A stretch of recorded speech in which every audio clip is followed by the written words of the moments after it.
digital transformation case studies, Tech Titans, the digital transformation game show, and a new book on digital transformation. Those are just a few of the topics we're going to cover here today in episode number 128 of Transformation Ground Control. This is Transformation Ground Control,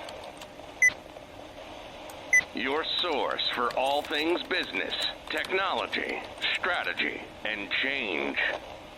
If you're growing your business, leading change within your organization, or undertaking any sort of operational or technology change initiative, this podcast is for you. This show covers what you need to know about digital transformation, organizational change, operational improvement, and business growth. 5, 4, 3, 2, 1. And now, here's your host, Eric Kimberling.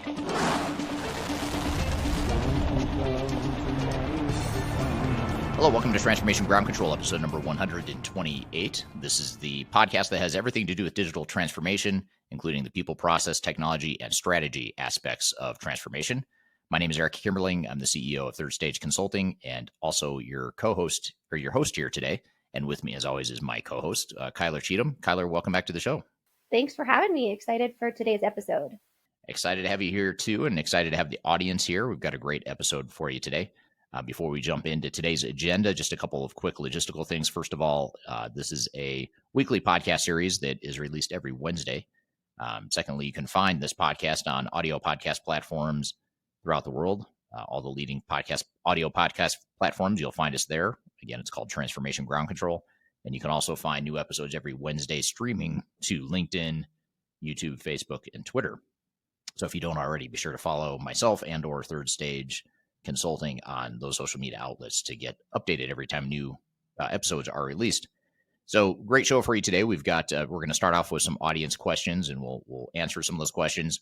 We'll get into a couple of opening hot topics in the opening segment. Those hot topics are going to center on the digital transformation of Malta, the country Malta in Europe.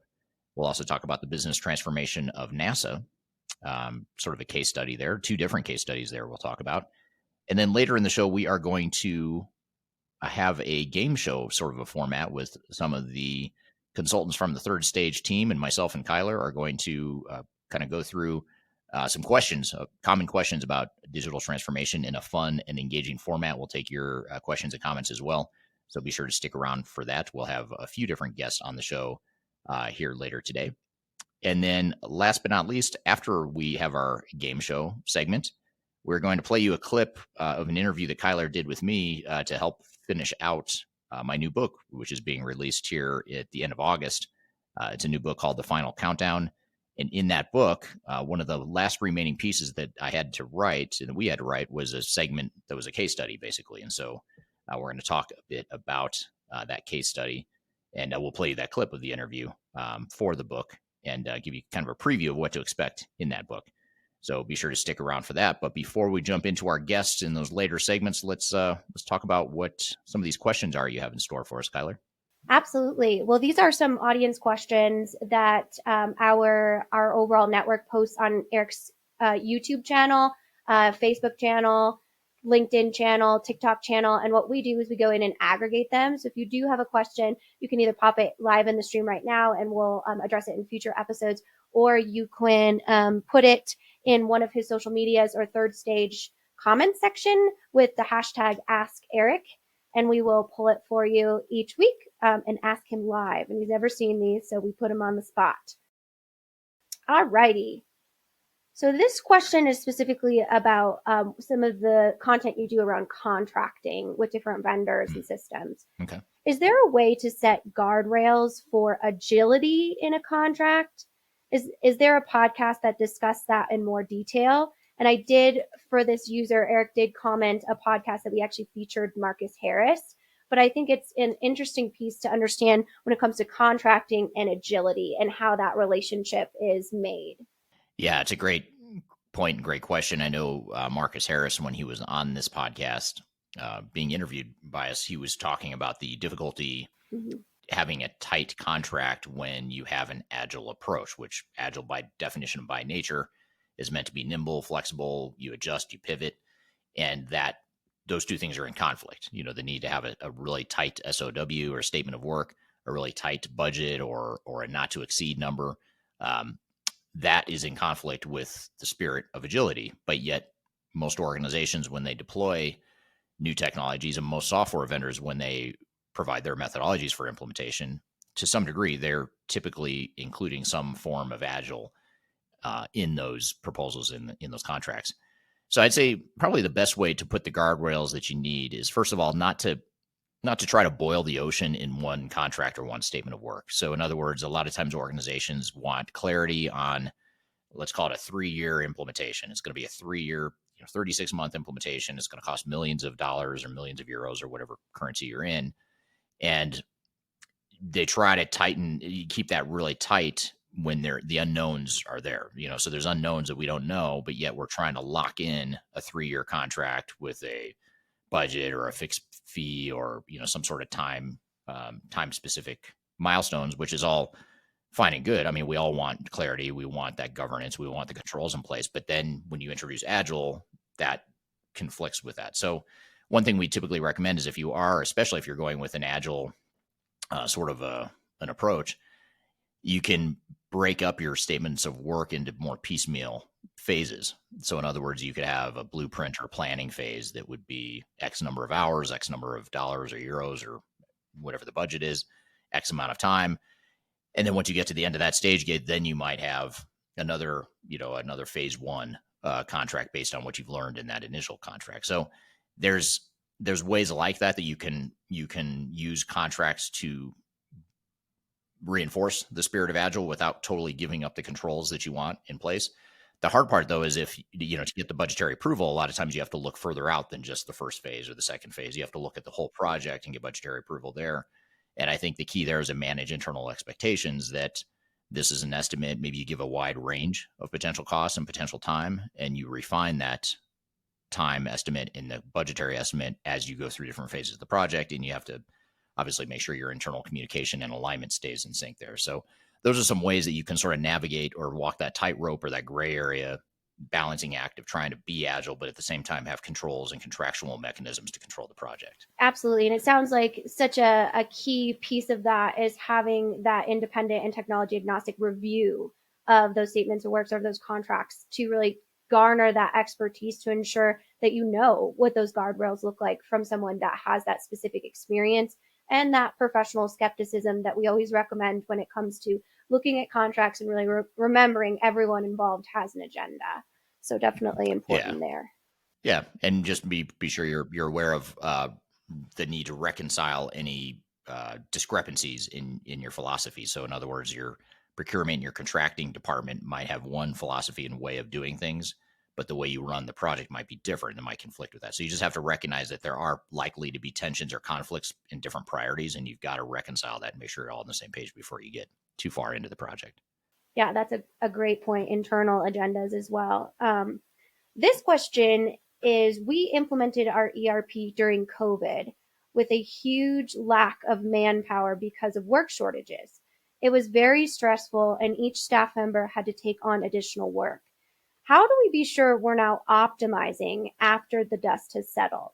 Yeah, it's a great question. I think first of all, you need to get internal alignment on the need and the want to optimize. A lot of times organizations as a whole are skeptical. They're not skeptical, but they're hesitant to spend much time on optimization because they've just gone through all the pain and heartache and the cost and the challenges with a transformation or an implementation. And the last thing they want to do is extend the project and keep going. They sort of want to wipe their hands clean and move on and go back to their day jobs. That's sort of a generalization of how a lot of organizations function during and after an implementation. So the key is to really is to get that internal alignment and focus on optimization. And one of the biggest, most effective ways you can do that is to assess and analyze and demonstrate, where you're leaving business value on the table. Because most implementations, if not all, on day 1, day 30, day 60, day 90, or whatever, months and weeks after an implementation, you're not realizing the full value potential of the technology. Not because the technology doesn't work, but typically because you didn't deploy it perfectly. People aren't using it perfectly. There's some configuration you could clean up. There's a lot of different reasons and root causes why that is. But generally speaking, even the best run implementations are going to have a certain amount of business value that just isn't realized on day 1 or day 90 or whatever. And you never will realize it, by the way, if you just let it roll. If you just let it ride and assume that you're going to coast and be on autopilot from here on out, you're just never going to get that business value. So you have to have some sort of deliberate focus on assessing where the potential areas of value are and identifying the root causes that are holding you back from getting that value. And what always fascinates me about the organizational dynamic of the hesitation to go through that exercise is if you spend this amount of time and money on an implementation, it takes this much time and money to optimize. It's such a high value, low hanging fruit sort of activity, but yet organizations just want to be done with it and they want to move on. It's just sort of a strange organizational dynamic that's very common. So you've got to overcome that by defining where the areas of business value are and quantifying the business value and saying, hey, look, we could get X amount of, dollars or euros extra in business value and ROI if we just did these 10 things or whatever it is. So there's ways to quantify that, and that'll usually get the attention of your management team and your board. And again, especially given that you've invested all this time and money, going that little extra bit, that last mile to optimize, it has a huge amount of value. And you just have to really sell that concept to your organization because there's probably going to be headwinds working against you in that case. Yeah, especially in this scenario where a lot of companies went through that forced transformation during COVID and it was really messy. So now trying to overcome that perception of we still have opportunity around it where everyone's like, no, thank you. I'm all set there. So it's, really about quantifying it with that data. So, but good for you for implementing an ERP system. Yeah. And during the COVID period too, I'm still fascinated and I'm surprised at how many organizations successfully went live. I mean, they weren't pretty by any means, and they were more challenging than normal times, but it's fascinating to me that so many organizations did actually go through an implementation or a transformation. Granted, they left a lot of value on the table, and there's a lot of things they didn't do well partially because of COVID and the limitations around it. But it's fascinating to me that organizations still found a way to go live. So I think, again, just going that extra mile will deliver so much more value. Yeah, absolutely. Well, let's do one more here. This is on your digital transformation work streams or your project work streams video. So what are EAs or enterprise architects not doing right? I have my own opinion, but what is your expert opinion? Well, I guess part of me wants to know what you mean by what aren't they doing right, or what sort of results are you seeing that's lacking in this person's context? But I'll just tell you from my perspective what I see. I mean, I think a lot of times enterprise architects are a lot like consultants. Most of the consultants in the technology industry, in that they've drunk the Kool-Aid for one specific software vendor, and they are all about one specific vendor or one specific. They become sort of purist about kind of right and wrong in terms of architecture and how things should be built. They have their preferred programming languages or integration tools and their own biases, because we're all human and we all have biases. And in many cases, enterprise architects have been, they sort of grew up in one tiny part of the overall ecosystem, and that one tiny part is all they know. And so they end up trying to force square pegs into round holes a lot of times and not being knowledgeable of or open to other types of technology. So I think that lack of independence, that lack of unbiased inputs into the process is one of the biggest challenges and blind spots of enterprise architects and, other professionals, IT professionals. It's not just architectures that suffer from this, but I do think that as a broad generalization, enterprise architects are more likely to get kind of hung up or caught up in one specific type of software that they prefer, or one specific programming language or integration tool or whatever. So that sort of bias, I think, is probably the biggest challenge that enterprise architects have in general. Yeah, and I'd be curious to hear from the audience too. I know we have a lot in our network that work with enterprise architects. So what are some weak points that you've seen in that role, and what are some opportunities? If you drop those in the comments, we'd love to kind of see your feedback as well. Yeah. For the questions here that are rolling in, we definitely will pull those for next week's episode. So make sure you're subscribing and you get notified when we do drop next Wednesday. So thank you for all that great engagement. I know we have some hot topics to get to here in a minute, Eric. Yeah, and so I'd love to hear what questions you have, and if you have a question you want us to cover on the show, just drop it in the chat right here, and we'll get to it for sure. And Kyler and team will flag those for future episodes. So thank you for the great questions for those of you that did submit the ones we covered here today. And we'll shift gears here in a moment and get into some of our hot topics, which are a couple of case studies. One is a digital transformation case study for the country of Malta in Europe. And then the other is the business transformation of NASA, which is the U.S. government's space research lab, if you will. So we'll talk about that business transformation. And then later in the show, after we get to those two hot topics after break, later in the show, we'll have our Tech Titans digital transformation game show featuring a few different team members from the Third Stage Consulting team doing a fun-filled game show format to learn about digital transformation. And then finally, last but not least, we'll play you a preview of my new book that's coming out on August 25th. That book is called The Final Countdown. It'll be available on Amazon, Kindle, and other formats. So stick around for that. And by the way, if you want to learn more about it or get on a pre-registration list for the release, if you just go to Third Stage Consulting, you could go to thirdstageconsulting.com if you want. That's our company name. But the book name is The Final Countdown, and the website is called thefinalcountdown.com. So go to thefinalcountdown.com. You can register and get notified when the pre-sale happens in August, and then the official release date is August 25th. So anyway, we'll do a little preview later in the show of that book, so be sure to stick around. We'll get to those hot topics here, though, right after a break. But first, we're going to take that break.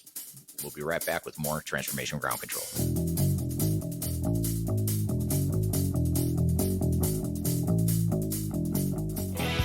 If you are aiming for transformation success, turn to Third Stage Consulting Group. Third Stage's independent and technology-agnostic consulting team helps clients define their digital strategies, define their roadmaps, and manage their transformations. With offices in the US, Europe, and Australia, our team helps the world's most forward-thinking organizations through their transformation pitfalls and risks. If you are embarking on a digital transformation or business change initiative, contact Third Stage Consulting to see how we can help you reach the third stage of transformation success. Learn more about us and download independent reports, videos, and other best practices at thirdstage-consulting.com.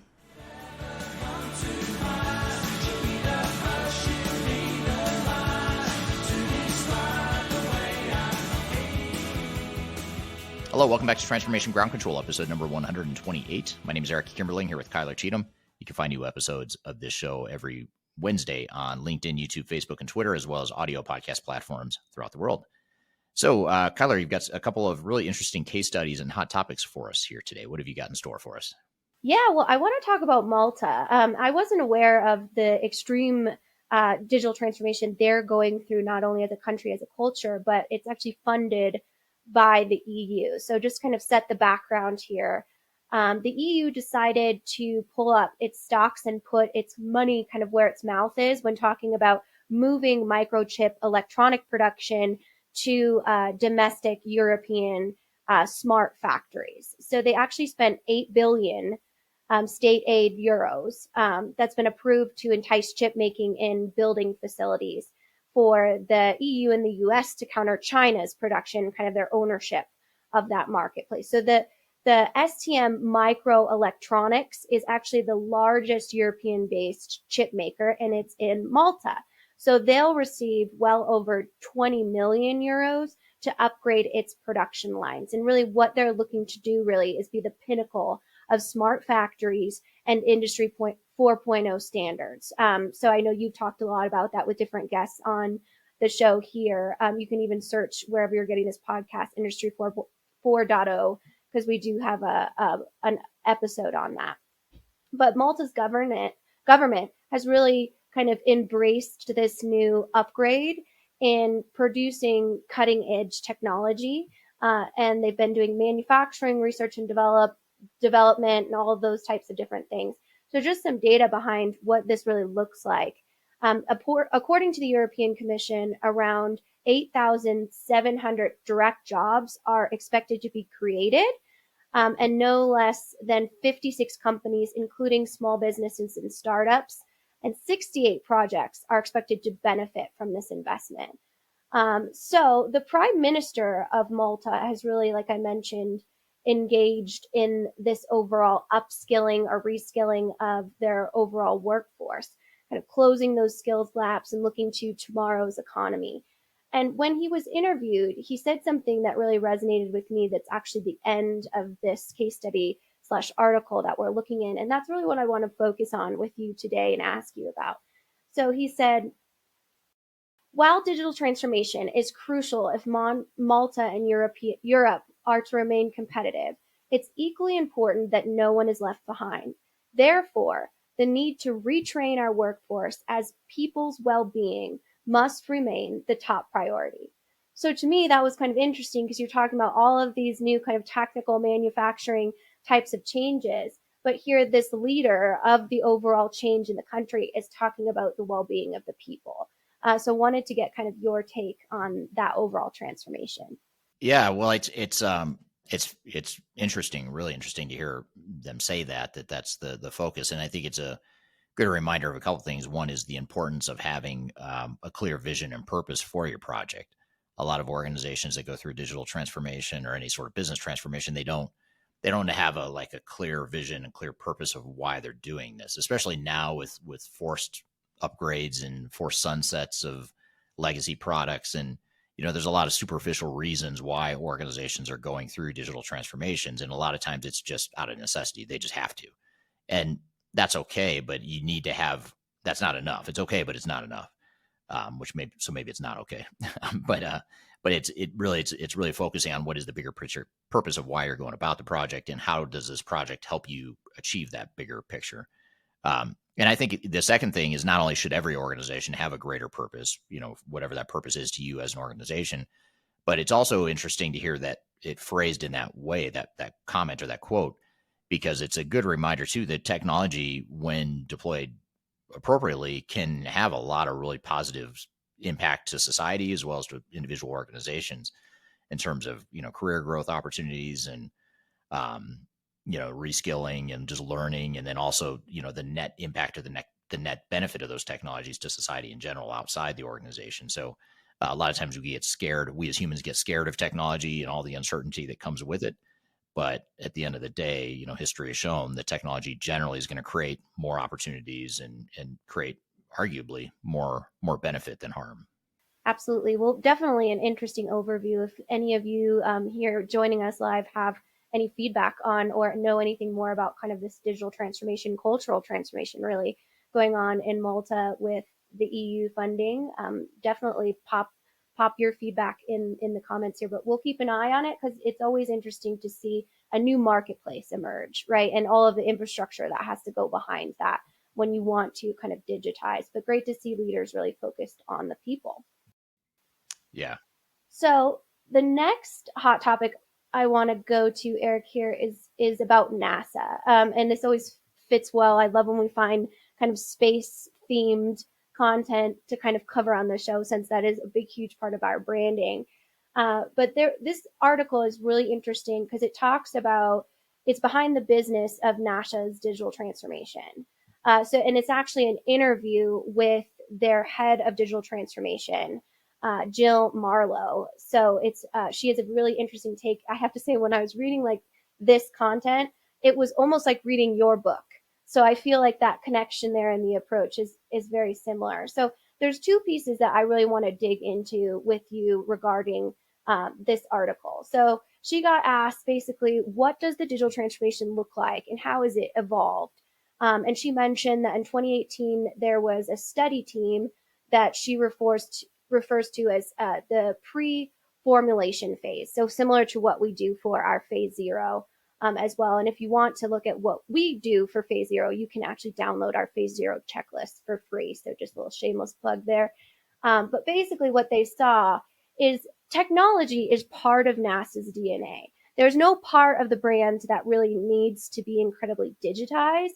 It's part of who they are. The problem was that there wasn't that big bucket budget allowing people to take kind of this past experimentation with systems, and there was so much duplication.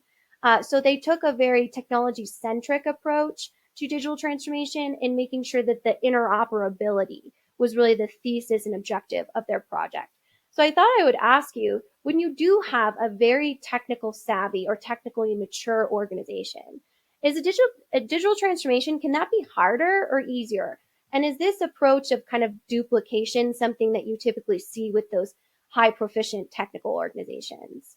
Yeah, it's a good question. Interesting case study too, or an interesting philosophy on a business transformation at an organization like NASA. But one thing we found at, we call it the higher skilled organizations and the higher educated organizations is, when I started my career early in my consulting years back when I was a young kid, I used to think that, the more advanced, the more skilled, the more educated an organization, the easier change would be for them. And I think in theory, it sounds reasonable. It's still, as I say it out loud, but what I found and what our team has found through experience is that a lot of times when you have really highly educated organizations, if you think of like an engineering based workforce or a higher education organization like a college or university, or any sort of learning organization, those are a few Rocket examples of, scientists, if you will. yeah, rocket scientists, that people at NASA. A lot of times it's the highly educated ones oftentimes are very difficult to change. And I would actually apply this to myself too. I think I'm pretty well educated, but I struggle with change, and I probably do more and differently than a lot of other people. And I think the reason for that is, I don't have a doctorate or anything like that. I do have a master's degree, so I'm fairly well educated. But I just think that education and experience and depth in one area creates, in some cases, can create blind spots when it comes to change. Because you're smart, you're confident in your knowledge, and you're more likely to maybe challenge changes and question why we're doing things, and is this really the best thing for us? And it could be that you're wrong. It could be that you're challenging things that are the best thing for us or whatever. That's not really the point. The point is that there's just a sort of a mentality and organizational dynamic that often comes with those highly educated organizations or workforces where they actually resist change more, and change management becomes even more important for them. And you have to be a little bit more creative with your change management, because people will see through it. If you're just doing the kumbaya, rah rah, go team approach to change management to try and convince everyone to change, that's not going to work with highly educated workforces. You have to be more deliberate and sort of speak their language and show them what's in it for them, even more so than you would any other organization. Yeah, that's definitely getting that buy-in. And that's actually a kind of a perfect lead into my next question, is because in this interview, she got asked, how do you get everybody coordinated and they get those conversations going in such a large, complex organization? And she gave this approach that I'm so interested to hear your feedback on. And it's tone at the top, mood in the middle, buzz at the bottom. So a concentrated effort of thinking about various layers of the organization to encourage collaboration and interoperability. So I had to get your feedback on that piece of it. That's very cool. I like it. So tone at the top, buzz at the bottom. What was the middle one? Mood in the middle. So mood in the middle. Mood in the middle. And then buzz at the bottom. Yeah. Tone, mood, and buzz. I like it. That sort of fits the hierarchy, if you will, of an organization, as well as how change has to be driven down the organization. And it does start with the top setting that tone. So I like that. And then mid-level management has to create the mood, and then ultimately the buzz. You want to create that buzz at the end of the day, at the bottom. So I think that's a really cool way to look at it. I'd never heard that. Well, this article is incredible. It's a NextGiv article, and I'll link it below. But I could talk about it for hours. I even went on LinkedIn and creepily emailed her and was like, "This was amazing," So I'm obviously a huge fan. But it's very, very focused on the methodology, but the balance of the people part of understanding what the strategic goals are. And I also like that it's a journey. It's not just how you go throughout one implementation. It's about the integrations and the different pieces of leveraging the technology to really maximize business value with that tone at the top approach. So highly recommend it. And thank you for kind of unpacking it with us today. Yeah, absolutely. Thank you for sharing those. Those are both really interesting case studies, and a lot we can learn from it. And I love these examples of real life in progress sorts of case studies. And in fact, we'll have another one for you later in the show. The last segment today will be Kyler and I talking about a specific case study that we use in my new book that's coming on August 25th. It's called The Final Countdown. what's the subtitle again? Digital strategies to realize the third stage of digital transformation success, I think is the 3 pillars of digital 3 pillars. transformation. Yeah, something like that. But, the It's a catchy, the great hook book. is the final Yeah. countdown. I think so too, regardless of the subtitle. But so if you check out thefinalcountdown.com, you can learn more about it. In the meantime, you can also just register to receive notice when we do the pre-sale in August, and then the official release date is August 25th. So we'll have that case study, another case study later in the show. But before we get to that case study, we are going to have a few different guests on the show from the Third Stage Consulting team doing a Tech Titans game show, a digital transformation game show that Kyler is going to host for us and sort of walk us through. And I guess we're going to compete with one another. We'll find out here in a minute. I'm not sure what to expect. We tried something similar to this a while back, a few months ago. So we'll try it again. Different questions, slightly different format, but we'll make it fun and engaging and get the audience involved too. So stick around for that. We're going to have those guests on the show for the digital transformation game show called Tech Titans. Stick around. We're going to take a quick break. We'll be right back with more digital. Well, it's not digital. It is digital transformation, but the show is called Transformation Ground Control. We'll be right back with more.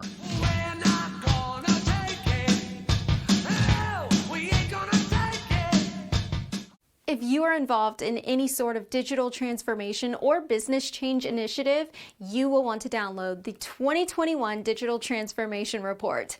With its comprehensive overview of business and technology trends and best practices, this report is a must-have guide for any transformation project or executive team. Download this free report by visiting Third Stage Consulting at thirdstage-consulting.com. You can also visit our website to learn more about us or download independent reports, videos, and other best practices. Again, visit thirdstage-consulting.com today to learn how to take your transformation to the third stage of success.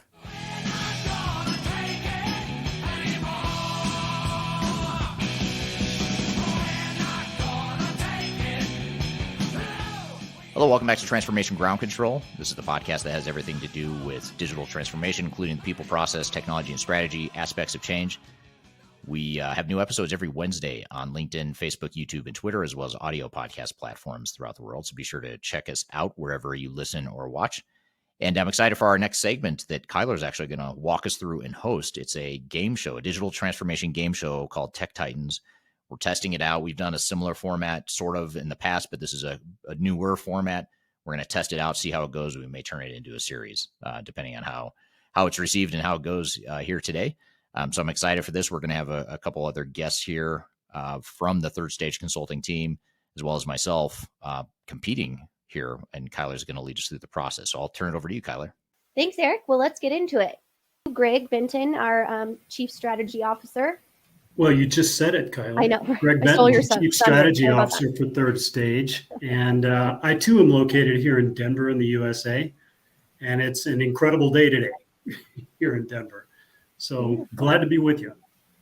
Excellent. And Ryan, your premiere debut as part of the Third Stage team on our live stream. So if you want to, you can go ahead and let us know who you are and what you're about. Yeah, my name is Ryan Glisson. I am the Global Marketing Manager, and Kyler and I work together to help get out the message and the brand of Third Stage through marketing. Excellent. And Jordy? Hi, my name is Jordy McDougall. I'm a consultant at Third Stage Consulting. I'm based out of Denver, Colorado, but right now I am based out of my car. I'm actually traveling from I'm in somewhere in Nebraska right now. So nice to be on. Excellent. And yeah, Jordy is back-to-back episodes. So he's slowly becoming the Eric Kimberling Jr., as I like to call him, of ground control here. So let's start with some fun questions. As many of our audience knows, we have a classic rock theme here from Boston and Third Stage, their album. So I'm going to do a little this or that when it comes to classic rock. So I can see all of your comments no matter where you're joining from today. So if you have an opinion or a question, you can go ahead and pop them in the comments here. So to start, we'll go to Eric. This or that, the Beatles or the Rolling Stones? Ooh, last time you did this, it was the Beatles or Elvis. So now this is a little bit tougher for me. I know. I tried to, make it not as a slam dunk as it was the last time. So that is really difficult for me. I'm going to do an it depends. It depends if On you're the looking first for. question, you're going to do an it depends. Okay, all right. Depends on if you like flawless songwriting and production and influence on rock and roll overall. I'd say the Beatles. If you just like the loose garage rock fun feel of the Rolling Stones, then the Rolling Stones. Personally, I'd probably go Rolling Stones. If I had to choose who I'm going to listen to, it's going to be Rolling Stones over the Beatles. But I feel like that's blasphemy in some ways, especially for maybe some of our UK audience. They may not appreciate me. Well, actually, they're both from the UK, so it doesn't matter, I guess. Rolling Stones and the Beatles. But yeah, I'd say a slight edge to the Rolling Stones for that reason. Excellent. Well, very good. Well, Ryan, our residential rock star, your turn next. So this or that, Led Zeppelin or Pink Floyd? That's a super easy one for me. Led Zeppelin all day long, every day. I didn't necessarily grow up on classic rock. And it's not something I listen to super, super frequently, but I will to this day still say that Led Zeppelin's the best band ever. Like they had like a 3 or 4 album stretch that was just like 10 out of 10 from start to finish. And, you listen to, back in the 70s, their late 60s, 70s, early 80s, there wasn't auto-tune and there wasn't the digital editing in like the recording process like there is today. And they sound as good as anyone ever. And so that's just like super impressive to me on top of just great songs. So yeah, that's an easy one for me personally. All right, Led Zeppelin it is. So, all right, Greg, Queen or AC/DC? Wow, that's even a tough one. Queen was just iconic, especially after the movie came out. I have to say I appreciate Queen much more than I did before. But AC/DC, I've been to a few concerts with AC/DC, and they're just incredible. The stage presence is off the charts, right? So I'm not going to play Eric's "It Depends" card. I am going to go with Queen as my favorite all time out of those two. Wow, good. All right, Jordy, I feel bad like even asking you these because I don't even know if you were like alive during this era. But wow, but tough crowd. Aerosmith or Guns N' Roses? I would have to go with Guns N' Roses, but I'll throw in a little shout out to Aerosmith. Actually, they have a ride, whether it's at Disneyland or Disney World, was probably the best ride that I rode at that amusement park. So that makes me want to say Aerosmith just because of the experience of being at Disney World, I think it was in Florida. But Guns N' Roses. I mean, they just have so many hits that you hear, whether you go to a sporting event or, any sort of outing, you're going to hear many, many Guns N' Roses songs. So that'll be my pick. Good. Welcome to the jungle. Yeah, there you go. Exactly. Well, definitely. And we'd love to hear from the audience too, kind of what your favorite classic rock band and where you're joining from today. But let's get into more of the digital transformation. So the goal of these lighthearted conversations are kind of to showcase different approaches and to understand kind of the positive and negatives behind them. So I'm going to do a couple would you rather questions. As I mentioned in our instructions, you guys are allowed to pass. I'm sure we will hear it depends, even if I put some governance around, you're not allowed to say that. But Greg, I'm actually going to start with you. I mean, your experience in the industry is truly invaluable to our audience. So I think you can kind of kick us off, if you will. So would you rather invest in your company's existing legacy system or implement a completely new digital infrastructure? Well, I'm not going to play the depends card, but I think it really is a matter of doing the upfront homework, understanding exactly what the objectives are of the organization, and preparing for making that decision about which direction you're going to go. In some cases, from a budgetary standpoint, from a business continuity standpoint, making the best of your legacy systems may be the right choice for your organization. On the other hand, moving to a new cloud technology, moving to a single unified system for reporting, for analytics, for everything else that you need to do over the next 5 to 10 years, is often the best choice. So I think it depends on budget. It depends on your objectives as an organization. And it depends on your willingness to embark on this kind of a journey and really involve the whole organization in moving forward. Absolutely. Definitely. An important alignment is really the key piece of that, as you mentioned. So definitely 5 points to Greg. I'm just going to give points out. Like, 5 points to Greg. Although, did you notice he said it depends 3 times in that I one? know. You can't. You got to meet people where they are. It's called, compromise. At least he doesn't like blatantly cheat like you do. Eric can just say, "I'm going to say it's." That's true. He at least took a stab at answering. I know. Right. All right. Well, let's go to you, Jordy. This is kind of along the same lines. Would you rather prioritize investing in a cutting-edge emerging technology such as AI, predictive analytics, machine learning, or focus on optimizing your current technology stack? And I can't say it depends. Okay. All right. We always know it depends, but you maybe can give us the pros and cons of both.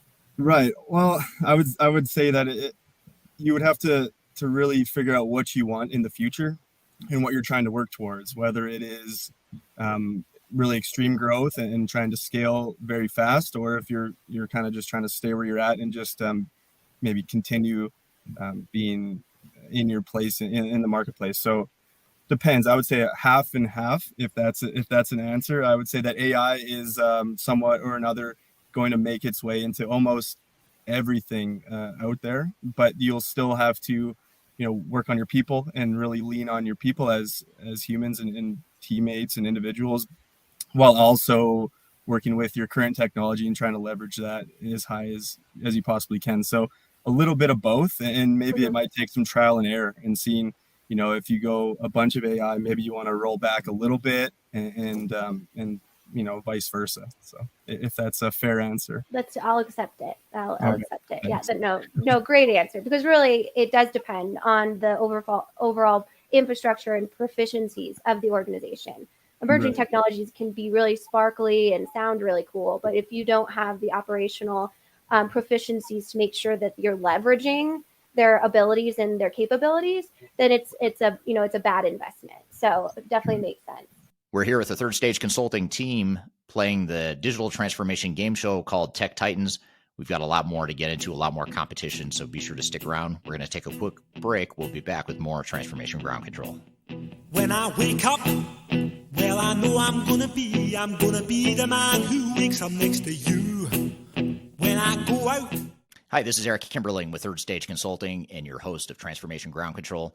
I want to encourage you to read our Guide to Organizational Change Management. It's a free report or free guide that we publish. It's one that I actually wrote that talks about best practices and lessons learned as it relates to change management. So as you know, on this podcast, we cover a lot of stuff related to the human sides of change, organizational change management, including training, communications, org design, all kinds of stuff as it relates to change management. So if you're trying to learn more about change management, or you're looking for more direction and ideas on how to get started on your change management strategy and your overall journey, be sure to check out this guide. You can read it by scanning the QR code on the screen in front of you, or in the links below for this particular podcast episode. You can find a link to take you to the page that will allow you to register to go ahead and download that and read it for free. So be sure to check it out. It's the Guide to Organizational Change Management, written by yours truly. I hope you enjoy it. Let me know what you think, and hope you enjoy the rest of this episode.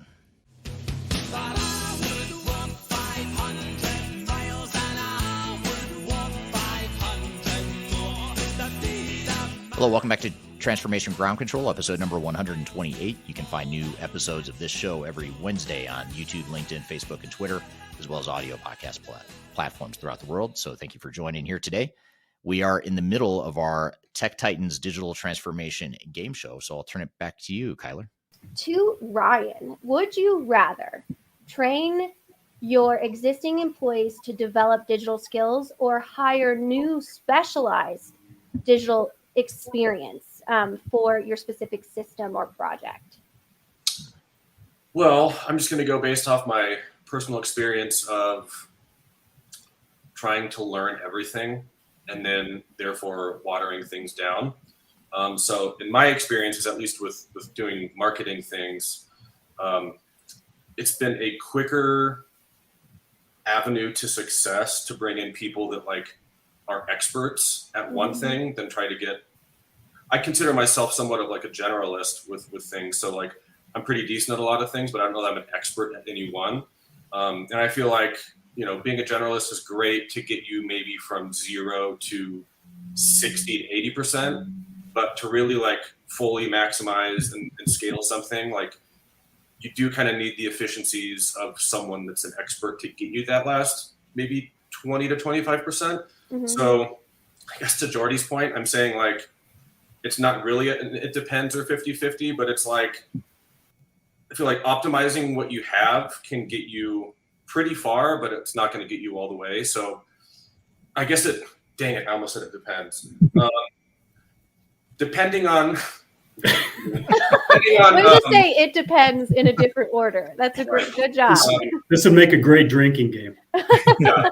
If your company is starting out, I would say maybe you can optimize the people that you have, maybe for budgetary reasons. But if you're at a pretty efficient and bigger company, like maybe it takes bringing in some of those people that have like the skills that just are kind of beyond what your team is going to be able to like, realistically learn.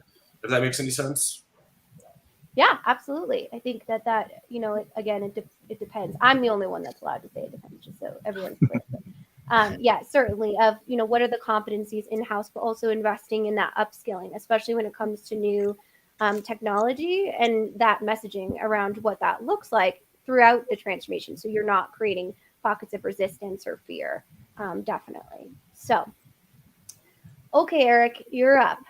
Would you rather implement a comprehensive digital transformation strategy across all departments simultaneously, or take a phased approach, starting with one department at a time?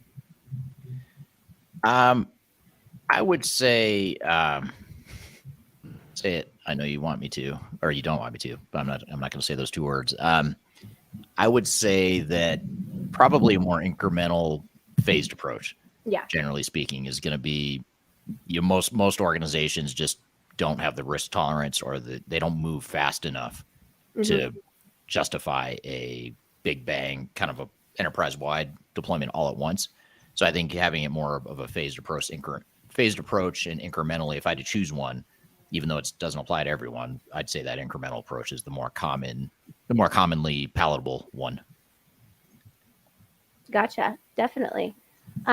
Well, again, would love to hear from the audience too. Phased approach versus kind of a holistic approach, we'll say, to a digital transformation. That's certainly something that we work with our clients to help them identify their specific goals, because it will be unique, if you will, to each organization.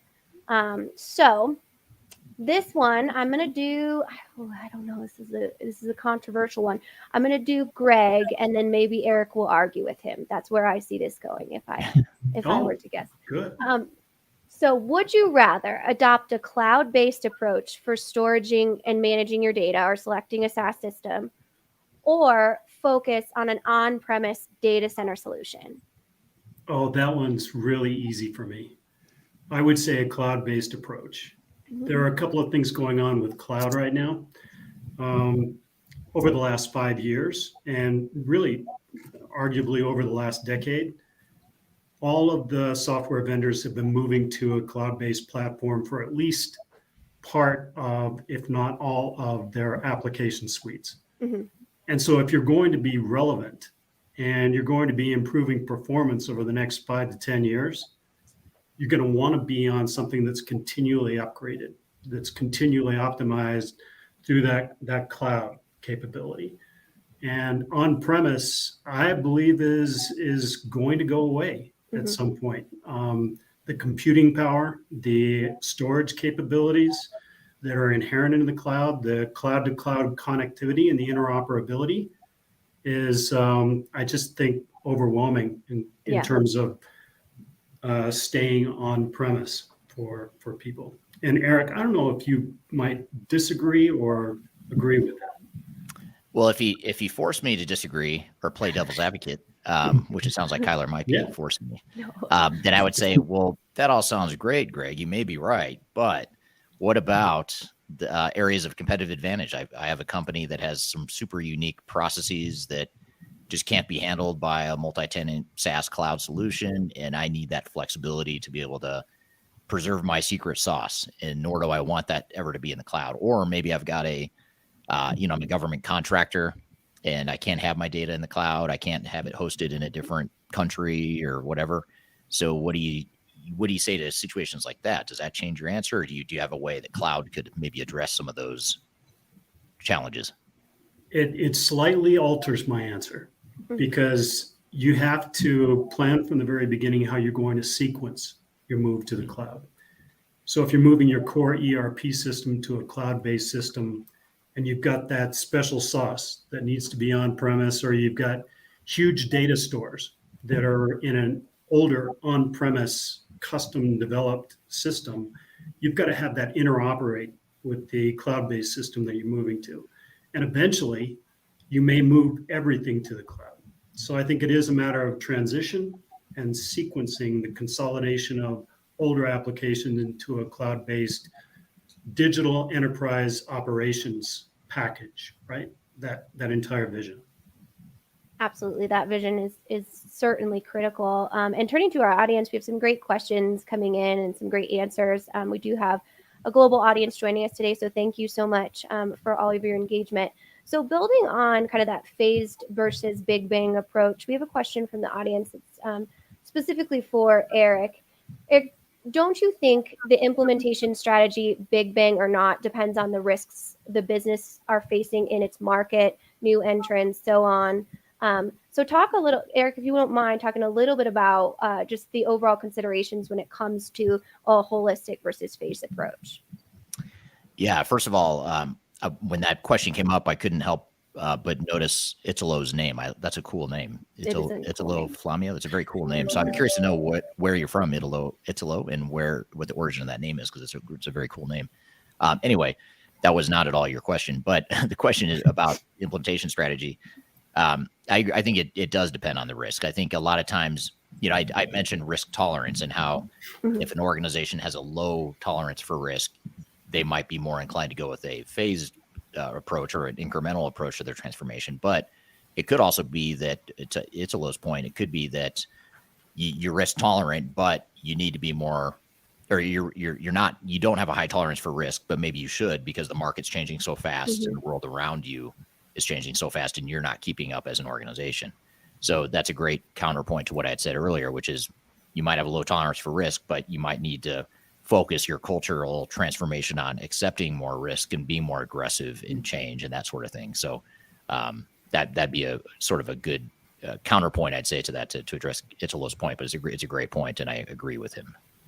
Yeah, and Italo's from Brazil, so thank you for joining us today. And then Thurman on LinkedIn also said, Eric is right, most customers can't handle the big bang, which you had mentioned. The phased approach might be a better option for organizations that aren't prepared to really undertake a full transformation. But to Greg's point, making sure that the business is still aligned with the overall objectives. So definitely some great feedback and conversations happening in the comments. So thank you for that engagement. We're here with the Third Stage Consulting team playing the digital transformation game show called Tech Titans. We've got a lot more to get into, a lot more competition, so be sure to stick around. We're going to take a quick break. We'll be back with more Transformation Ground Control.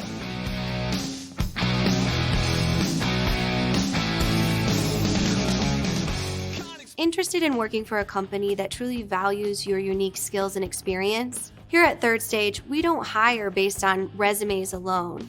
We look at the full candidate, experience, and willingness to provide excellent service for our clients. Within a technology, independent, and agnostic consulting firm, you have the opportunity to learn across industries with a diverse group of clients. Our consultants also have the opportunity to diversify their portfolio and learn across technology systems. If you're interested in joining a high-growth entrepreneurial organization, please reach out to us at work@thirdstage-consulting.com.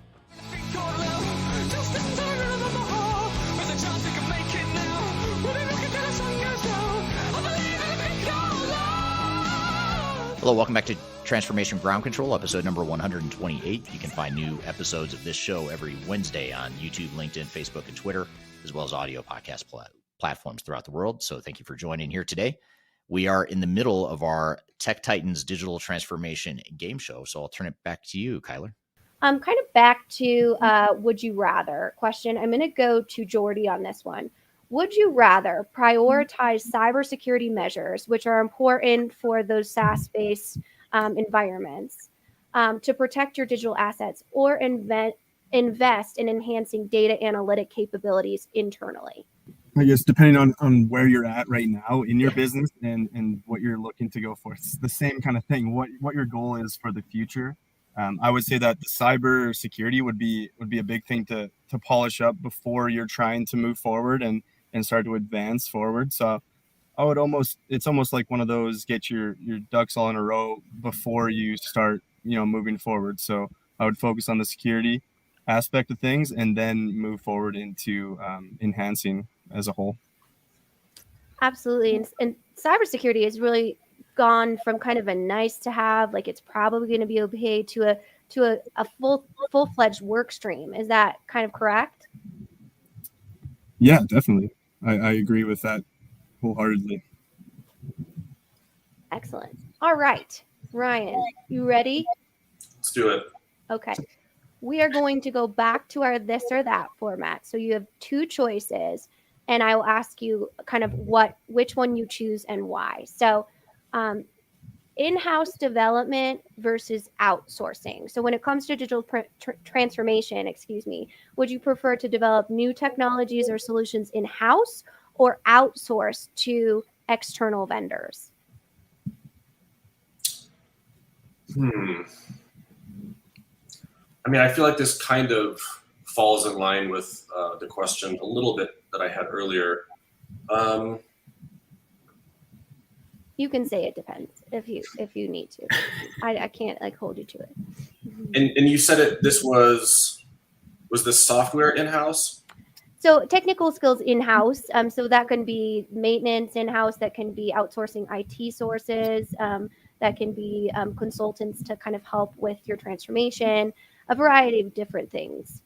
Gotcha. Okay, then it pretty closely, I feel like, falls in line for me with what my previous response was. Like, if you have the budget and the time to be able to hire out for those things and have,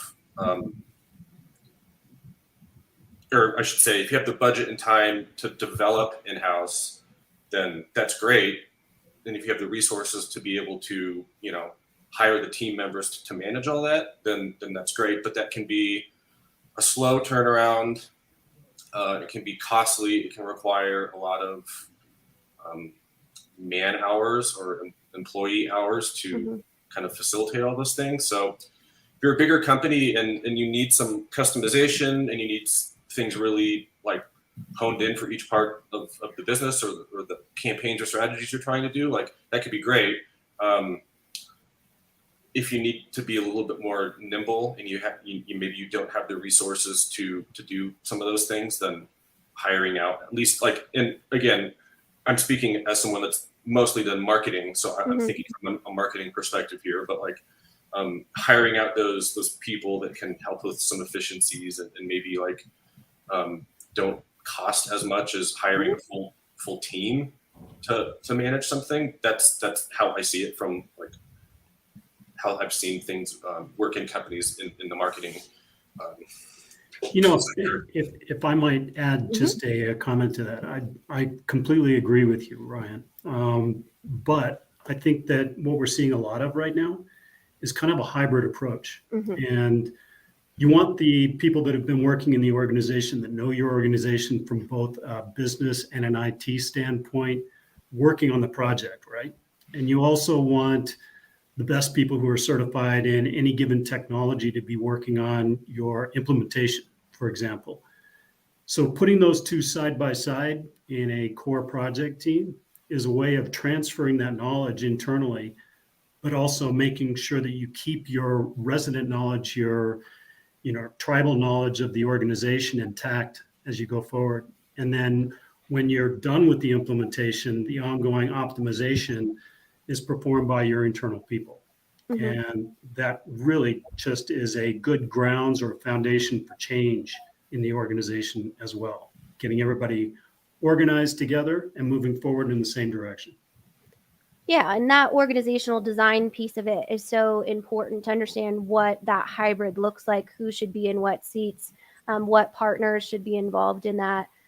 So a lot of things like we do for third stage is help our clients actually develop that competency of whether it's in-house or externally because of our independent and technology agnostic stance. Our only goal is for business and making sure our clients achieve those business objectives. So that's always nice to have that experience to kind of craft that because it can be hard. It can be very complex to make sure you have all the right people in the right places. All right, we're going to go to you for this one, Eric. It's the times old this or that. Agile or waterfall?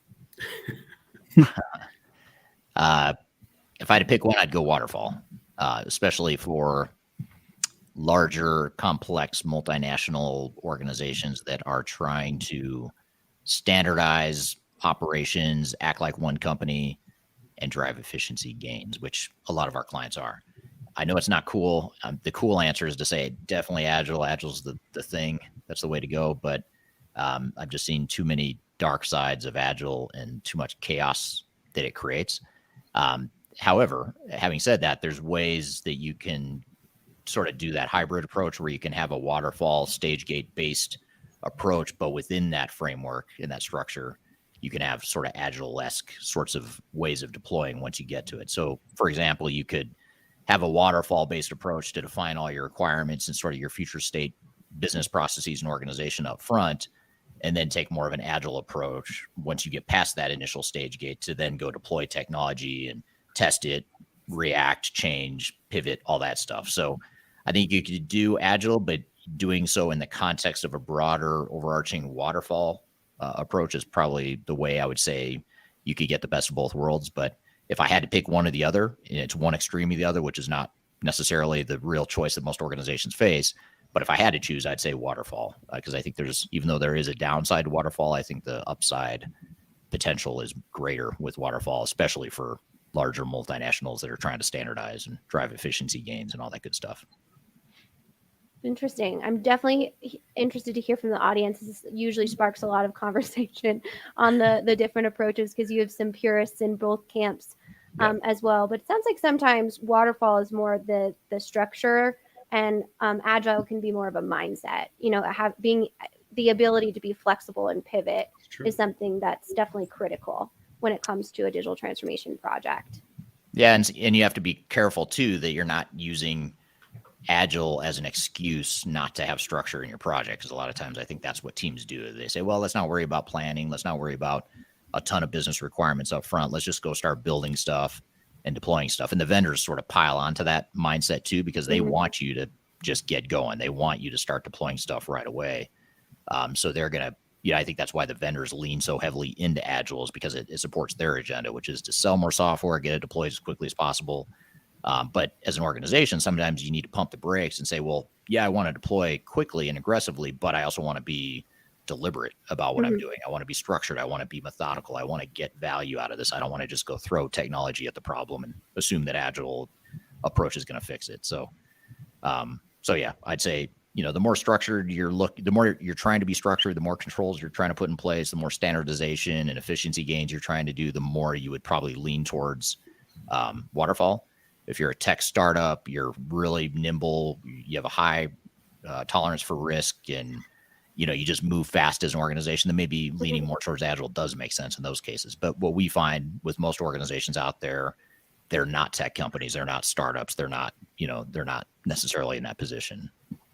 Yeah, and we even have a question from the audience specifically about a public sector environment. So what about a government agency? And it sounds like that's definitely a high standardized environment, correct? Yeah, I'd say government agencies, you would be more inclined probably to lean towards waterfall, partially because you have to. I mean, there's certain regulatory things you just have to do and that you're set out to do, you're chartered to do as an organization. So you don't have a lot of as much flexibility as a for-profit organization that can do, for all practical purposes, they can do whatever they want. Government agencies can't do whatever they want. The other thing too is government agencies are more likely to have highly tenured employees that are more likely to resist change. And when you have tenured employees that are more likely to resist change, Agile does not help. It actually makes it worse, because then you just end up paving the cow paths. You end up taking all that feedback that you get from the people that are resisting change, and you tweak the overall project to fit what they want, which oftentimes is just keep it the way things have always been. So, for that reason too, you want, and I'm these are total stereotypes and generalizations. I totally understand that, acknowledge that, but in general, that's what we see a lot with government and public sector organizations. Excellent. Well, very good. Well, thank you for the question. That's a really good question. Keep those coming here in the comments, and we'll keep answering them. So we're here with the Third Stage Consulting team playing the digital transformation game show called Tech Titans. We've got a lot more to get into, a lot more competition, so be sure to stick around. We're going to take a quick break. We'll be back with more Transformation Ground Control. When things are big that should be small, who can tell what magic spells will be doing? Are you looking to stay ahead of the curve in the ever-changing landscape of digital transformation? Then you need our newly released 2023 Digital Transformation Report. This comprehensive report covers the latest trends, technologies, and strategies to ensure your digital transformation is optimized for success. The 2023 Digital Transformation Report is packed full of proven methodologies and insights from experts in the independent digital transformation field. You'll also receive practical insights on how to implement digital transformation strategies within your unique organization. This free report is available for download on our website at thirdstage-consulting.com under our Thought Leadership section.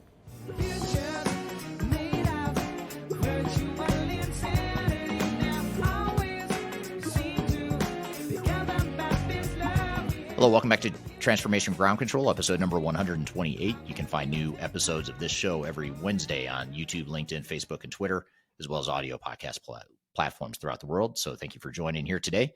We are in the middle of our Tech Titans Digital Transformation game show, so I'll turn it back to you, Kyler. Going to you, Greg, user design or functionality? So in the context of a digital transformation, would you prioritize exceptional user experience and design or functional features? Exceptional user design.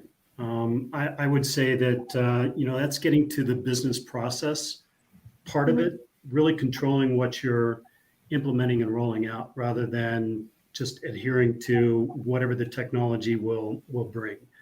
So adhering to your own best practices, your own business processes, and optimization of those processes, rather than just doing a technology implementation for the sake of new technology.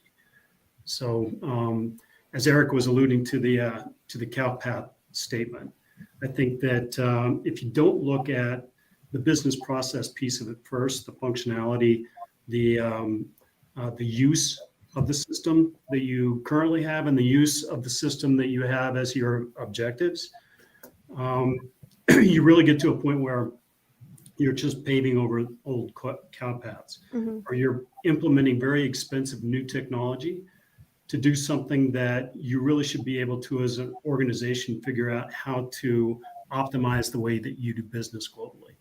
So, Eric, I don't know if you might have another thought on that as we go back and forth on this. No, actually, I agree with you on that. I think that makes a lot of sense. Unless Kyler forces me to debate you, then I know, right? I like the drama, No, I didn't think you were going to say that. That's always why I love these, because I thought you were going to say the opposite. Then user designs of functionalities are more important. So I'm surprised to hear that answer. So definitely, I learned something as well today.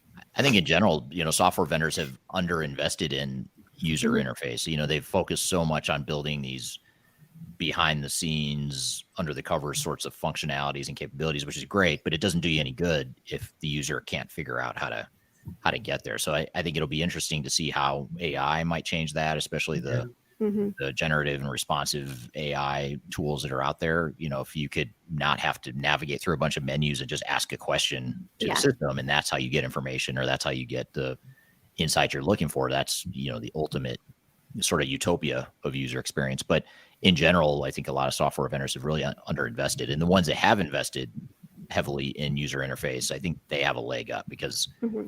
First of all, it sells really well. If you've got a great user interface, it's going to be easier to sell those capabilities. Second of all, it's going to be easier to implement and train people on it if it's got a better user interface. Oh yeah, and change management. I mean, change management is much Mm-hmm. easier with the optimized user interface, right? Yeah. Making it simple to do simple tasks. Do your job in a different way, but with new tools. So. Yeah. Agreed. Well, speaking of new tools, my next one is for you, Jordy. So this or that, fresh new vendor versus incumbent. It would depend on, I guess, what technology that the fresh new vendor is trying. There I go again. Sorry. I told you, But- Eric Jr. over here just, He's been trained well. Yeah, exactly. I'm just kidding. The new technology, it might be harder to trust. You don't have as many references that you might be able to get in touch with and really learn from. But there's always an upside to the new and innovative vendors and new and innovation in anything, I would say. So you would really have to do your homework. I would say maybe a little bit more than the already existing vendor that is currently successful, and maybe doing a pros and cons type comparison between the two and really seeing, okay, what is the benefit of going with this new technology that I might be the first person ever using it, but if it's going to change me this much more and make me all of a sudden an industry leader, then maybe it's worth that risk. And it's going back to the risk and risk management and kind of seeing where you fit on that spectrum and what you think would be best for your growth and getting towards that future that you're striving towards. And so, and this is to the group, what are the importance of, say, when you're going through an evaluation or your system's getting sunsetted, of actually structuring an evaluation besides just going with the incumbent within your overall organization? So I'll just throw that out there. Someone can pick it up. I think that with the incumbent, regardless of whether the incumbent is the right solution or the best solution for your organization, the good thing with an incumbent is you've built a certain amount of critical mass internally and comfort and knowledge of that technology. And so it's sort of, it forces a situation where you have to raise the bar. You have to have a pretty high threshold to justify ripping out the incumbent and replacing it with something totally different. It could be that there's something better out there for you, but you have to really assess it against the ROI of that. Is it worth the risk, the potential extra cost that's going to take to now retrain your staff on an entirely new technology? Is that worth the potential upside? If you're only going to get like 5 to 10% incremental value over your incumbent, then it's probably not worth it. But if you've got this incumbent that has some earth-shattering capabilities that your incumbent does not offer, it may be worth it. And it gets back to the risk tolerance, your culture, what you are today versus what you want to be in the future. If you're a private equity owned company and you're really, throwing rocket fuel on your growth trajectory, it may make more sense then to go with, kind of a newer technology that's a little bit higher risk, but potential higher ROI.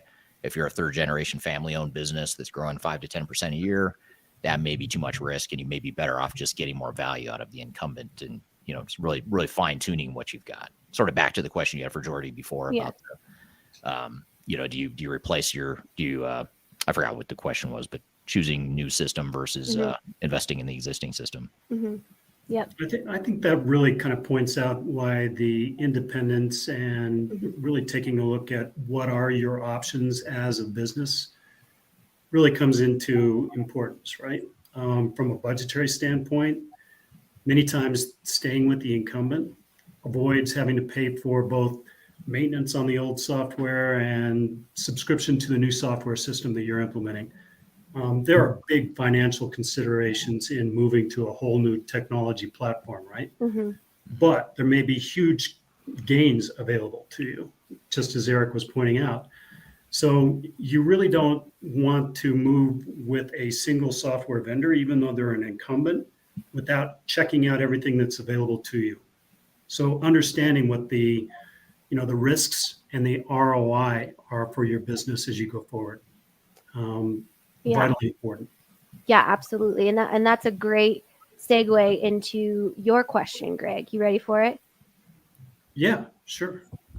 core ERP or best of breed? Wow, that is a tough one. And I'm staying away from the two words. So I would actually say best of breed, because I don't think best of breed is actually best of breed anymore. Mm-hmm. I think best of breed is the awareness that you've got all of these edge solutions that surround core ERP. Core ERP used to be finance, supply chain, human resources, payroll, those type of functionalities. Now it includes things like asset management, supply chain management, warehouse management, interoperability with in healthcare, clinical systems, things Mm-hmm. like that. All of those make the digital operations picture come into focus. So it's not just core ERP.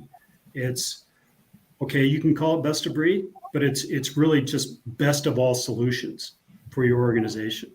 Yeah, absolutely. It's interesting that you say that, because we did similar to Eric hosted with our team probably about a year ago at this point. And we asked everyone that question, and they all said core ERP. And we've asked a few times since then, and it's changed. The answer has changed. So how do you feel as though the industry has evolved in the last, year, 5 years around that? Eric, you want to take that, or do you want me to? I've got an answer. I could take a stab at it and see what you think. I think the backdrop of this debate, you have to look at the economic incentives of everyone involved in the debate. So you get, if I work for SAP or Oracle or maybe even Microsoft or one of the big software vendors, I'm going to dig in my heels and believe strongly that single ERP, integrated ERP, that's the answer. That's the Kool-Aid I've been drinking for however many years I've been in the industry, if I'm in that space. Conversely, if I work for Salesforce or Workday or one of these best of breed providers, I'm probably going to dig in my heels and say it's best of breed all the way. So you kind of have to look at who's paying for the message, who's funding the message, and that's why you get such strong opinions on both sides. It's a lot like politics. It reminds me of U.S. politics and global politics in many ways. It's sort of like you're one side or the other. There's no in between, and you have to look at everyone's biases and that sort of thing. So I think that's the backdrop. I don't know that it really answers the question, other than just to explain why people have such strong opinions on this debate. Absolutely. I think that makes a lot of sense. And to Greg's point, it's really about understanding your unique needs. I know one of my favorite Greg Benton quotes is, "It's not best of breed, it's best for you." So that's kind of the approach that we always take. What is best for you as an organization? So I'm curious to hear what Greg was going to say, though. What was your response, Greg? My response is really just that we 5 years ago were looking for a unified data system, and I think that anymore the ability to create an interoperable system, and as we were talking about it earlier, sequence in the move to the cloud or the move to a full transformation, is making it so that people have to consider other systems that they have in play. On-premise, cloud-based, and a unified data structure is no longer just requisite within a single software system. You can have multiple software systems and legacy systems all interoperating together. And there are a lot of tools in the ecosystem and the marketplace to accomplish that. Yep, Yeah. that interoperability certainly is critical. So cool. Well, we're going to end on a big question too. So hopefully this sparks kind of a closing conversation. But I'm going to give this one to you, Eric. This or that, change management or technology adoption. So like when implementing digital transformation, what aspect do you believe is more critical? Effective change management strategies or seamless technology adoption? Hands down, change management. Although I'll say technology adoption is typically a subset of change management, so it's also a cop-out answer too, because I get to choose both, and you didn't even realize it. I'm choosing both by saying change management. Blew my mind. But I would say in general, like if you had to choose over like a broad, comprehensive change program versus really good tech adoption, even though there's overlap between the two. I'd say the broad change management is going to be more effective because it's usually not the tech adoption that's the hardest part. I mean, that is important. It is difficult to learn a new system and to understand new workflows in a system, but people will typically figure that stuff out. I don't want to say easily, but they'll figure it out eventually. Where they struggle though is it's the cultural changes, it's the organizational changes to my job, it's the why are we doing this? You know, I don't want to do this. I don't want to change. It's that pushback, that resistance that creates problems. It's not that I can't learn. I can learn if I want to. The problem is I don't want to learn, or I don't want to accept the change. And so change management overcomes that prerequisite to tech adoption. You could have all the great tech adoption in the world, but if you haven't addressed those more fundamental issues, then the tech adoption efforts are going to fall flat. Well said. Well said. Anybody else have a reaction to that one? I would just agree and say that you can have the best teacher in the world, but if you're not prepared to be a student, that you're not going to be able to learn. So totally agree. Very wise. Very wise. All right, great stuff. Thank you, Kyler and Third Stage Consulting team. Great discussion and really fun stuff. I learned a lot. Hopefully the audience did too. And that's sort of a non-traditional way to cover a lot of those trending and interesting topics. So I really appreciate it. We've got a lot more left in the show. In fact, we're going to play you a case study here next after a quick break. It's a case study that is going to be featured in my new book called The Final Countdown. You can learn more about that book at thefinalcountdown.com. It's a book that's being published on August 25th via Amazon and Kindle and other formats. We're going to play you a clip of an interview I did with Kyler recently to round out the book and sort of complete the book via a case study. So there's a case study we featured toward the end of the book, and she interviewed me to get the content for that portion of the book. So we're going to play you that clip, and it's a really interesting case study. It's so interesting that we wanted to include it in the book. So we'll play you that clip here in just a moment.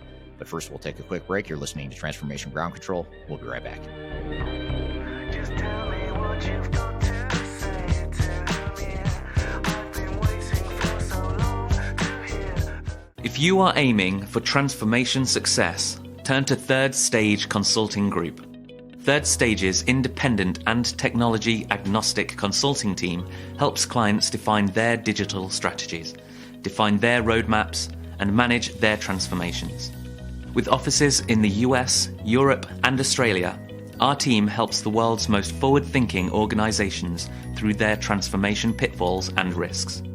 If you are embarking on a digital transformation or business change initiative, contact Third Stage Consulting to see how we can help you reach the third stage of transformation success. Learn more about us and download independent reports, videos, and other best practices at thirdstageconsulting.com.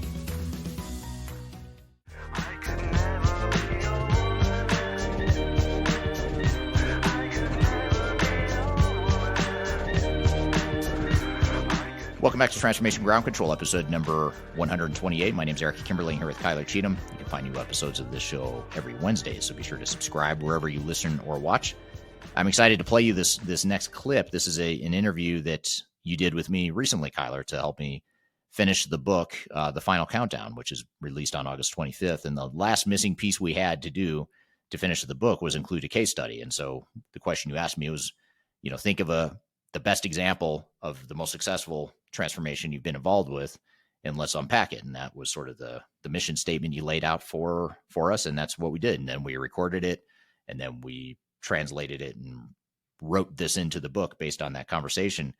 So let's go ahead and roll the clip. And this is a case study of a large organization that has recently gone through digital transformation. And this is sort of my take and my response to some of Kyler's questions related to that. So let's roll the clip. So, Eric, I know you have a new book coming out. So congratulations on that. That's very exciting.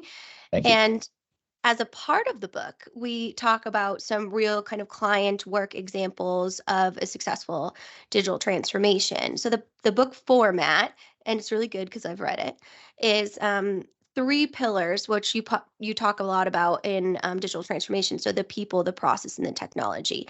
So today I'm going to kind of dig into the case study that you showcase as really a synergy between all of those. So can you give us kind of just a top line overview of what the project was? Sure.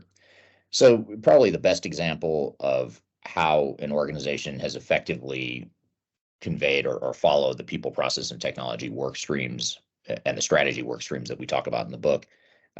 One example of that, or probably the best example I could think of, is a large steel manufacturer that has been a client of ours for some time, and they went through a global transformation involving ERP software as well as other technologies. And in that implementation, which is a multi-year implementation throughout their entire global operations, during that time, they really demonstrated these different pillars that we talk about in the book. And if we start with the people side of the equation, they manage this piece extremely well. And I think ultimately this is probably the number one reason why they were successful in their transformation. And when I say they handled the people side of it, I have to caveat it first by saying that they were allergic, and I believe still are allergic, to the word change management. They don't like the term, and they really just don't like the fluffy concept of change management, but they were highly effective at it. So it's sort of an irony in their culture. Interesting. Yeah, Okay. it's very interesting. But in this case, the reason they were so effective is that they, first of all, probably most importantly, they were very aligned, and they are very aligned as an organization. They have a very strong culture. They have a very clear set of values. When you meet different people, different leaders, different frontline employees throughout the organization, it just feels like a very consistent company. It feels like you're dealing with the same company. And it's really hard to explain and get your hands on, your arms around articulating what exactly culture means and why they're so culturally aligned, but they are. And so they've got a leadership team that's rowing in the same direction. They have very clear objectives and goals as an organization. They know who they are. They know what they want to be. They know what they don't want to be. And so they have this just clear direction, alignment, and that really trickles down throughout the whole organization. And so you look at just that as a backdrop. That's the backdrop they had going into their transformation, was a very aligned organization, and that is very powerful. Most organizations have a certain degree of misalignment, which creates the opposite of that, which is instead of having tailwinds that help you, now you've got headwinds that you've got to work through. And so that's why so many organizations need to address that alignment piece before they get too far into transformation, because they just won't be likely to succeed if they don't. So that people side was highly effective. They also really focused on how the technology was going to impact people's jobs, and so they focused on clearly painting a picture of how jobs were going to change and what the roles were going to look like. Trying to think of what else there on the people side. When it came to training, they were very effective at sort of integrating technology training with business process and operational training.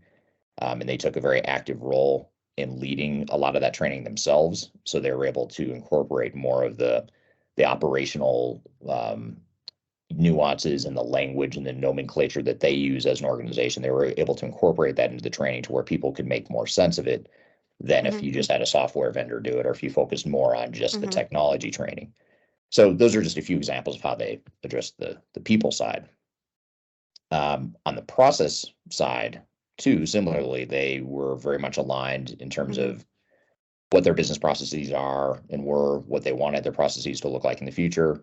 And it really gave them a lot of clear direction on what sorts of technology would or wouldn't fit with their business. And they let the business operations really drive and dictate how they deployed technology, rather than the opposite, which is a common mistake organizations make, which is to focus on the technology first and then figure out the processes later. They did not do that, because that's something we talk about in the book. You don't want to do that. You want to talk about and focus on your business processes first. So they had that clear roadmap and blueprint for who they are and what they wanted to be operationally, and that provided that roadmap or some clarity on how they deployed technology. Speaking of technology, on the third piece, the technology piece, this is one where they were very strong at managing that work stream, or that pillar as well. And the reason they were so good at it is because they didn't get fooled by emerging technologies and cool bells and whistles that maybe their organization wasn't ready for, and the technology may not be appropriate for them. In other words, they focused on deploying technology that allowed them to improve and enhance their operations where they wanted to improve and enhance their operations. They didn't get caught up in all kinds of distractions and bells and whistles that didn't apply to them. They were highly focused on what they were trying to accomplish with the transformation, and they didn't really deviate outside of that.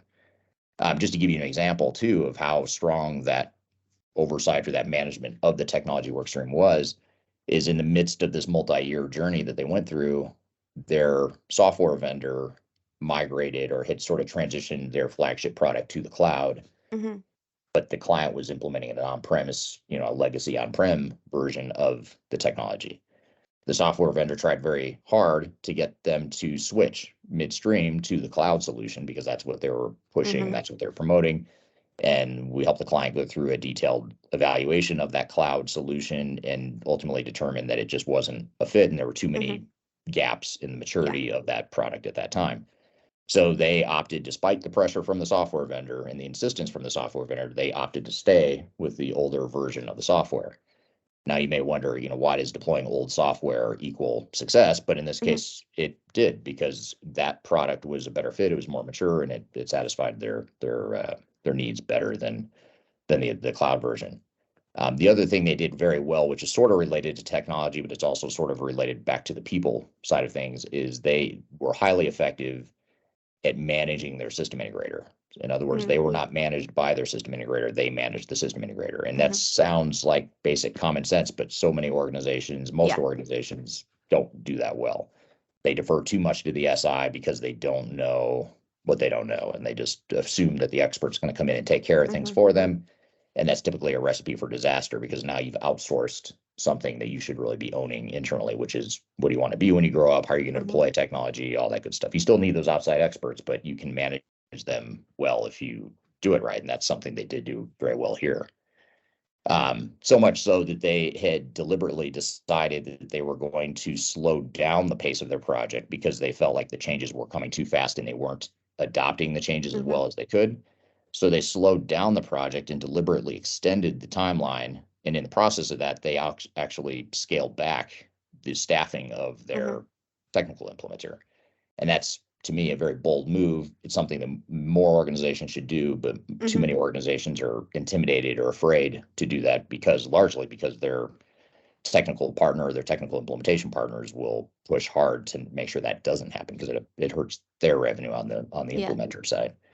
So they don't care about stuff like that. They care about their business, making their business better. They don't care about politics and what other third-party interests are. They want to focus on making their business better. And so they throttled back the run rate of their technical implementer to sort of match their tempo of how they wanted the process to go. So that's, that one right there is, again, related to technology. It's related to people. It's also related to overall project management and project strategy. Bless you. And that sort of thing. So those are a few of the things that they did very well that sort of tie back to the pillars that we talk about in the book. Absolutely. We're here playing you a clip of our digital transformation case study involving one of our clients, and it's one of my favorite projects that I've been involved with. We've got a lot more to cover, but first we're going to take a quick break. You're listening to Transformation Ground Control.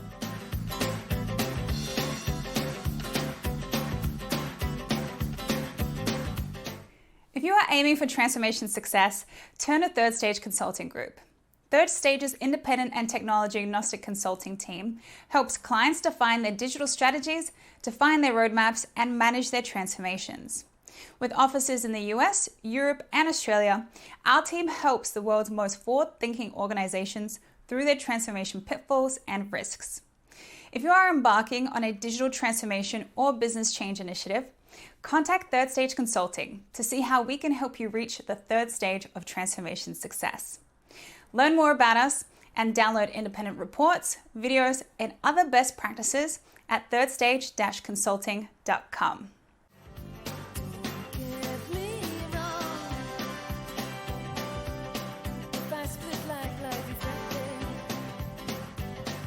Hello, welcome back to Transformation Ground Control, episode number 128. I'm here with Kyler Cheatham, and we're playing you a clip of a recent interview she did with me to ask me questions about a digital transformation case study. So let's jump back into it. So can you tell us kind of what Third Stage's role was in helping them? Because they sound like a very savvy client. Yes. And that Third Stage work can kind of enhance that and achieve great digital transformation success. So can you kind of lay out how your team worked with them? Sure. You're first of all, you're absolutely right that they are very savvy, and in fact, so savvy that we would have made more revenue from them had they not been so savvy. Because Oh, you know, yeah. you as a consultant, if client needs more help, you can bill more hours and you make more revenue. So it did affect us. I wouldn't say negatively, but we didn't. This wasn't a client where we totally maximized our revenue and Hmm. it became a really huge project for us because the client needed us so much. It was the opposite. They're very selective and targeted in how they use consultants. In fact, they openly admit that they do not like consultants. So that's the irony of this client. I love this client, and Hmm. what's funny is they love us, but they don't like consultants. So make of it what you will. Um, can you repeat the question again? No, I already forgot what your question No, was. yeah, no problem. I mean, I feel like third stage were more advisors, Oh, our role. coaches through that. And Yeah, so how did you kind of fall into the different roles of advising them through this project? yeah. Thank you. I knew it was a real basic question that I was forgetting. Yeah, so we had a lot of different roles. I mean, it began with helping them with the validation of their decision of which vendor they're Hmm. going with. They'd already sort of done a lot of the due diligence themselves, and they thought they knew what they wanted, and they wanted us to validate or sort of poke holes in what they were thinking. So early on, before they started the implementation, we were validating their decision as well as helping them negotiate with the software vendor. That's where we first started Hmm. working with them. But then through the implementation, we helped them with a lot of different things. I mean, there was some change management type of work we did, even though they didn't like that word change management. They didn't want to call Hmm. it change management. We were effectively doing change management for them or helping them with it. We helped them with redefining or redesigning their IT organization and what their future state IT organization was going to look like, as part of this overall transformation. We also helped them figure out, in parallel with the core ERP being deployed, we helped them figure out how business intelligence would sort of be able to consolidate information across the enterprise. Because even though they're rolling out a common platform for most of the organization, there were still parts of it where they intentionally left them on their old legacy Hmm. systems with a different vendor. And so we helped them with a business intelligence deployment that would help give them that global real-time visibility without necessarily having to have the same ERP system across the enterprise. And then, of course, we helped them with a lot of project management, advisory services, Hmm. making sure they kept the project on track throughout the implementation as well. Sort of traditional implementation project management. So there's a lot of different roles we played. But again, they manage the project. They Hmm. did not outsource the entire project to us. Some of our clients do. Some of our clients will say, "Hey, third stage, we just want you to take Hmm. the whole thing." And while that does help our revenue on a per project basis, it's not ideal, and we usually advise against it, of going too far, of depending too much on consultants. So you've got to find that right balance. And I think they were very good at finding that balance of Hmm. selectively using that outside help, but leaning more on their internal staff where they could. Yeah, that partnership level and still internalizing those objectives is so important. So, what role or how important was your stance as an independent advisor and technology agnostic in this project? It was extremely important in this case. I mean, it usually is for most clients that hire Mm. us, but in their case, it was even more important to have that independence. Is partly because, again, this is a very savvy client that doesn't drink the Kool-Aid. They don't Mhm. buy the marketing messaging. They're very skeptical of outside third parties. So they're already sort of had their BS radars on. And so Mhm. they're looking for someone who can help them decipher and understand their BS radars a little bit more too. But in addition to that, not only are they sort of a savvy maverick sort of an Mhm. organization that's going to do what they want to do and what's best for them, regardless of what anyone tells them. Um, in addition to that, they also had multiple software vendors and Mhm. software solutions they're deploying. And whenever you have that sort of an environment, you get vendors that are sort of playing turf wars and fighting Mhm. and competing to expand their footprints. And it just turns into a battle for things that have nothing to do with the client. It's more about maximizing their own self-interest. So having an independent advisor throughout the entire implementation that can help navigate that and sort of keep things on Mhm. track and keep things aligned with what the business needs were, not what the software vendor needs were, something that's very important. And that undercurrent and that outside force that vendors and implementers bring to the table Mhm. is very strong, and people don't realize how much Yeah. impact and influence that can have on your project negatively. So having that independent advisor throughout the implementation is extremely important. It was extremely important to them. Absolutely. And you talk a lot in the book, which is called The Final Countdown: Achieving the Third Stage of Digital Transformation. What was their third stage? What really got them to that third stage that so many clients don't reach when they go through a digital transformation project? Yeah, that's a great question. I mean, for them, they're a highly efficient organization. I mean, they are focused on extreme efficiency. Their corporate staff, their headquarters was very slim. It's probably the leanest corporate headquarters for a large organization I've ever Hmm. seen. I mean, they're a Fortune 500 organization, but they only had, I think, less than 200 people at their corporate office in their corporate staff. And when you go into their office, it does not feel like a Fortune 500 company at all. It feels like you're dealing with a small mom and pop, maybe a mid-sized company, but nothing to the Hmm. magnitude of what they are. And part of that's because they're very part of their culture is to be very humble and nondescript and not at all flashy, that sort of thing. Hmm. They don't even have the name of their company on the outside of the building. I mean, Oh, that's how nondescript they are. okay. Um, but to answer your question, how they define the third stage of success, I mean, I would argue they were already starting in, say, the second stage. I mean, Hmm. they didn't have to go through. Part of the advantage they have is they had already done a lot of the legwork to get them to, say, the second stage without ever starting the true transformation. And so the transformation became more about how do we continue um, building on our strengths and enhancing our strengths by becoming Hmm. even more efficient and becoming more integrated as an organization. And starting for them, a big part of their challenge was finding the right balance between remaining decentralized because they had grown through a lot of acquisition. Hmm. That's been their growth strategy, has been to go out and acquire other companies and then consolidate into their business. However, as part of that acquisition strategy, they tended to be very decentralized and they tended to leave those acquisitions as independent entities just with a different name. And so they were, as part of this transformation, they were trying to bend the needle and sort of move Hmm. the pendulum back towards more consolidation and standardization, even though those are two words they hate as well, by the way. They do not like those words. And we literally cannot say those words around them because it was a trigger. Hmm. So, so for us, or for them, reaching that third stage was really getting to that extreme efficiency and getting to that Hmm. balance that they're looking for between decentralization and entrepreneurial and flexible versus standardized and consolidated. And so it wasn't I would say one thing that they did well is they weren't looking to knock this out of the park and hit a home run, Yeah. in one fell swoop. They were looking at this as sort of an incremental journey towards where they were Hmm. already heading. And that just sort of matched their culture and matched their tempo. And they really aligned this whole project and expectations around this project around that. And ultimately, that's what helped them get to the third stage of success, even though you could argue they didn't get as much business value as maybe they could have if they would have deployed different or more Hmm. technologies or whatever the case may be. The good news is they optimized their spend on the project and they got the value they were looking for, and that's ultimately what the third stage of success is all about. That's a great way to put it. It sounds like they stayed true to their identity and really focused on their objectives and goals. So what a great success story, definitely. And it's one that will go in your book. So in the last couple minutes here, while we have you, Eric, for this interview, can you tell us a little bit about the book, why you wrote it, and just let us know how we might be able to pre-order? Sure. Well, I've always wanted to write a book. It's just been it's taken me a while to get there, and so um, the reason that's part of it's just a personal goal I've always had, but also because people would ask, do you have a book or do you recommend any books on Hmm. digital transformation? And I never had a good answer because I don't know of any like really truly good books about digital transformation that focus on it that aren't textbooks. It's Yeah.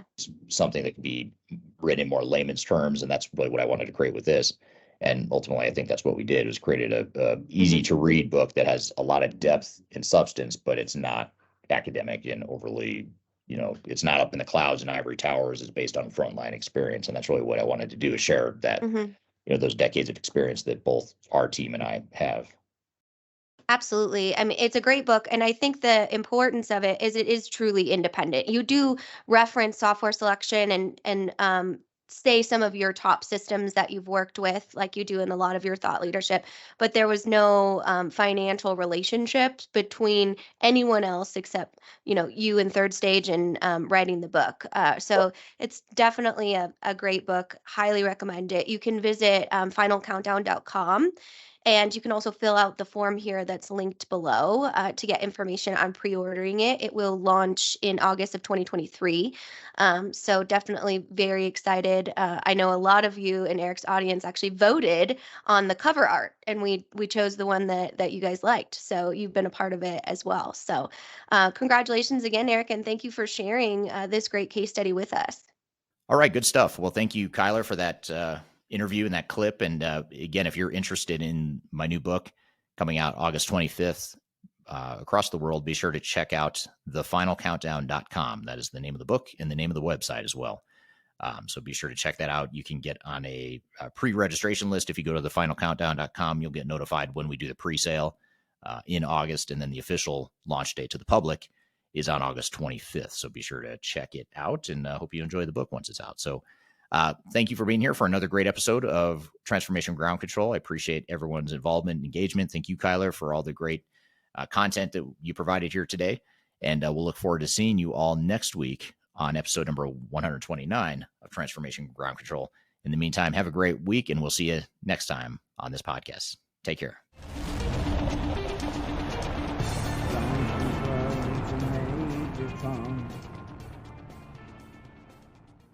Wow, this is a fun one.